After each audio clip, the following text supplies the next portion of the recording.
Howdy folks, I'm Tiresome Two-Spotted Skipper, testily teasing tiny tree frogs. I'm Amber. And here are more tiny, little itty-bitty tree frogs for us to tease. I don't know why we're doing it. I guess we're just kind of mean. So let's get started. Alright folks, and our first letter is titled, I named my daughter after my first love, and my wife won't talk to me about it since she found out. Am I the jerk? I'm a 32-year-old male, and my wife is a 29-year-old female, and we got together 8 years ago. We settled on a name for our daughter about 2 months before she was due. I recommended it, not just because I think that it's a nice name, but it was also the name of a girl who used to mean a lot to me. My wife only knew about the first part at times. She overheard my friends and I mention our daughter's name and instantly assumed that we were talking about our child. But then she was quick to realize that it was about another person, who I'll refer to as Jess, to make things a little easier to understand. Jess was only brought up because we used to be in a friend group with her, and we were talking about things that we did together when we were younger. I didn't think that my wife would think anything of it, as her name really isn't exactly uncommon. But she did some digging and found out that I used to date her. She asked me about it, and I admitted that she inspired the name for our daughter. And now I can't help but feel like I've made the impression that I'm not over my ex from over a decade ago. I get the feeling that I'll be called many bad words here for this. Edit, I feel like I missed out some important details to make it seem like I'm more of a jerk because that's how I feel. I did recommend the name for both of those reasons, and it happened to be the one that my wife liked the most. I'm not excusing the fact that I let the name stick for a whole month before she was even born, but I just didn't want to bring up the ex. Alright folks, what do you think? Yes, you're the jerk. When you're discussing names, if there are reasons why you want a particular name, you need to be upfront. Yeah. Especially in the case of honor names, especially when you're honoring a previous partner. Yeah. Like, how I can only imagine the wife. Here she is going through, all the trouble of carrying this pregnancy, only to learn that her husband wanted to name their child after his ex. Yeah. The thing is, like, if you are naming someone after someone, like naming a child after someone, then it either needs to be like such a well-known name that they understand that you're doing this, like John Stuart Mills or Martin Luther King or Batman. Then there's probably going to be very few, questions about like why you're naming the child what they are, right? But you should still, just in case they haven't heard of this person, explain why you want to name them that name.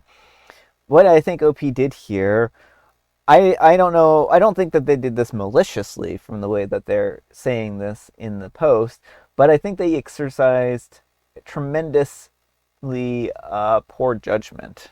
Yeah, well, and it also feels manipulative. Like they had information they knew would affect the wife's decision. Yeah. And they didn't let her in on it so that she wouldn't change her mind. Yeah. So like, well, it was her favorite name. It was her favorite name because she didn't know what you were trying to do here. Yeah. And OP outright admits it wasn't like he forgot that he dated someone with this name. Yeah. He outright admitted that she inspired the name. Well, and the trouble now is like, what does this mean to the wife? What is this name going to mean to the wife? Because, OP's like, well, it makes it seem like I'm not over her. Kind of sounds like you aren't over her. Well, but the trouble is like, doesn't matter if OP is over her or not. Appearances are everything, right? Optics are everything in a situation like this. It looks like you're not over her. Now you're hiding information. You're withholding the important facts, and what's of course is going to look like you're not over her. Well, of all the women in your life you could have chosen to name your Yeah. child after, you chose an ex. Yeah. You weren't like, hey wife, let's name the kid after you. I mean, not saying you should or shouldn't, but it wasn't like your mom or Barbara Streisand. any other woman in your life. No, it was an ex. Like, I feel like generally speaking, you shouldn't even throw out the names of exes for kids. Like, unless you already know your partner is fully on board with this. Mm-hmm. Like, exes are kind of a very no-no naming your kid a territory. Or former partners, I think, in general. Like, whenever you have someone who's a widow and they want to name their child after the person, I think that usually is not a good sign, and I think that it can really make the other partner feel left out. Well, it kind of feels like they're having like a surrogate relationship with this Mm-hmm. past partner. And then there's also the expectations. Like the wife is going to be wondering if, he's expecting the daughter to be like this person, if he's wishing that the daughter were this other woman's. It's a really bad situation. Mm-hmm. But let me know what you folks think. So anyhow, take care and good luck. But folks, let's see what the Wheel of Judgment has to say. Wheel of Judgment, turn, turn, turn. Tell us the judgment that OP's earned. Fake. Wheel's like, I don't believe this. No one would name their child after an ex. Sadly, it comes up more often than you'd like to believe. And Sizzleman says, nah, because why does this happen so often? This is why you don't let your man name the kids. And OP replies, it was a suggestion. The final verdict was never mine to make. And Wild Ad 7448 says, if this is real, you're incredibly dumb. My daughter was named after my husband's first love because I love the name, and she wasn't a secret to me. What a snake. And OP replies, she wasn't a secret to her, but she was never really interested in my past relationships. When we finally agreed on what name we both liked, I still didn't tell her about my ex because I know that she's never really wanted me to bring her up, and I know how long it would take to think of another name, and I've never wanted my wife to bring up a nameless baby into the world. But something tells me that this was the right time to bring up my ex. Yeah, I mean, this guy's acting like there are baby name like websites everywhere. There are so many names under the sun. It's not like this was the one and only name you could have used for your kid. But also, people in the past and to this day still do sometimes bring a child into the world without a name. Sometimes you want to meet the kid first and get to know their personality. yeah. I mean, I've heard of people not naming their child for months after they were born. And Forsaken You 2550 says, you're the jerk. Pretty sure you just began the end of your marriage. Not just withholding info, but also talking about the other women boldly, thinking that your wife was dumb enough not to find out. She's lost all respect for you the moment that you acknowledge the truth. And OP replies, it wasn't boldly. She stated to me before that she has no interest in my past relationships, so we never talked about them. I'm currently friends with one of her exes from back a little while ago, who is now married too. If we named our son after him, would it be okay? I think OP is missing the point. Right. It's about the information. It sounds like OP knows he's an ex, so that choice he would make with informed knowledge. All right, folks, and our next letter is titled, Am I a Jerk for Not Stopping My Husband from Getting the Paternity Test? My husband recently asked me for a paternity test. Why? Because our son looks nothing like him. I would never cheat on him. I would never. He knows that he was my first and only partner. I told him that he can have a test. Who am I to stop him from it? He took the test and found out that our son is actually his, and he seemed very happy. I told him, congrats. Now you are sure that it's your son, and you're going to be paying for child support. He asked me, what does that mean? And I told him that if he thinks that I would cheat on him, then we truly shouldn't be married. I took my son, and we left, and are currently staying in a hotel, and I'm going to get divorced. He keeps calling and texting me and begging me to come back, but I don't want to. He said that if I had such a problem with the test, that I should have stopped him instead of allowing him to, and then acting like a bratty child and ruining our lives. I'm not sure how I'm the one ruining our lives. He is the one who thinks that I'm a cheater. He should be happy that he doesn't have to live with a cheater anymore. All right, folks, what do you think? Not the jerk. When it gets to the point in time where someone is questioning paternity, that's a bad sign in the marriage. Like OP was saying, he's insinuating that OP cheated because the kid doesn't look a lot like him. And genetics are wild. Your kid can come out looking not like either of you. Like some kids do have really strong features of one parent or the other, but a lot of times kids just kind of look a little random. Yeah, well, I think that OP was really hurt by his insinuation that she cheated on him. And that's, unfortunately, there are just some things that you can't take back once you've said them, right? And he implied that he thought that OP cheated, right? And that's a hard thing. So I don't blame OP for being hurt. I don't blame OP for the reaction. I think certainly they feel devalued now. They feel like their partner is going to question them and question their faithfulness, and without even any kind of real evidence or any kind of reason beyond, oh, the kid doesn't look like me, right? And I mean, the kid is just newborn. Mm-hmm. Like, a newborn isn't going to look like people strongly anyways. Right. I mean, sometimes they will have some resemblance, but I mean, kids are constantly changing and their faces change and they'll look different when they're an adult, right? So I think that he kind of ruined his own relationship here, and he made a really poor decision. Now, if he had evidence one way or another, or something that was really questionable, Mm-hmm. then I mean, certainly, like, that would be a course of action to, get a paternity test. But since this was just kind of out of the blue, and he only said this because the kid didn't look exactly like him, I mean, I think that was poor judgment. But let me know what you folks think. So anyhow, take care and good luck. And Praxis Reborn says, I wouldn't be surprised if he had some people around him who claimed that this was a good idea. Maybe he should ask them for advice again. And OP replies, yeah, it's his friends. I told him that I don't like them, but he refused to stop talking to them. And nope, 1, 2, 3, 4, 5, 6, 7, 8, 9, 10 says, would you have left your husband if he chose to get a routine STD test instead? If not, ask yourself what the difference is between the implied reasoning behind both tests. And OP replies, that would be even worse. Like, I'm not sleeping with anyone else, so why is he worried about giving me an STD? Why else would he ask for an STD test then? I mean, I don't think that person made the point that they thought they were making. No, exactly. Like, I would assume if I were, like, the immediate assumption is that he's the one cheating, not that he thinks OP is cheating. Yeah. And Sunshine Shady says maybe their wives should divorce them too. It's the only way to stop this red pill paternity test BS. And OP replies, they are single for good reasons. It looks like your husband has rejoined the bachelor crew. Yeah.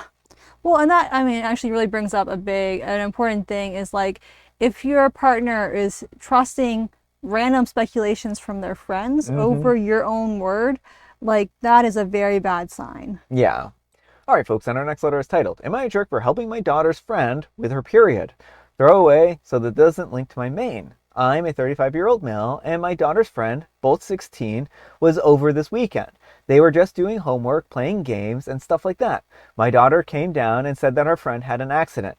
She had leaked through her tampon. I'm a single dad. It's just me and my daughter, so I'm pretty used to all that stuff now. Stuff happens.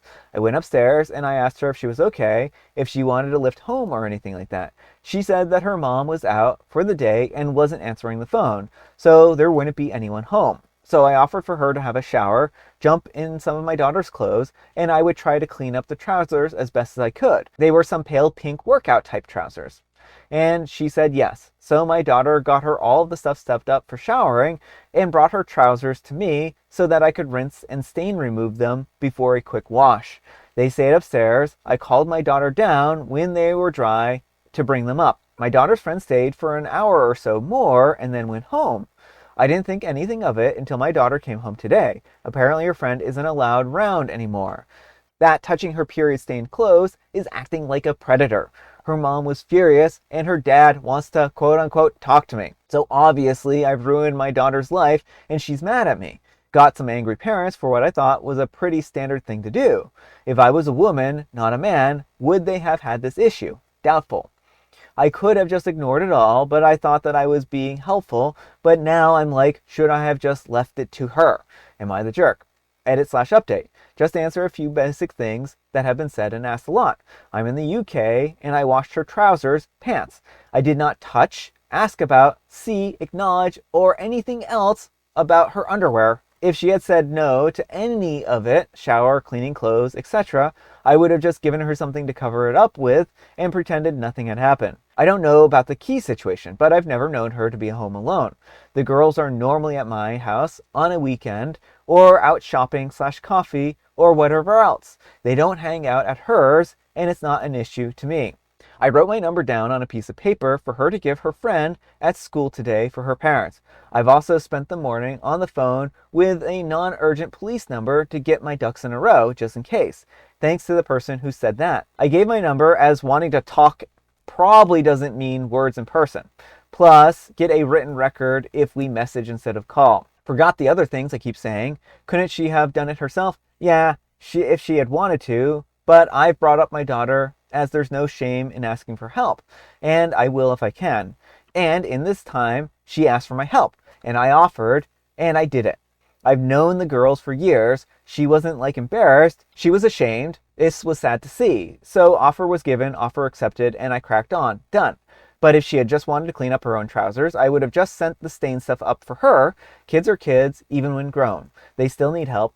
Sometimes I need help. My dad is still there for me. Lol. So don't go judging a 16-year-old for accepting help. She did nothing wrong. All right, folks, what do you think?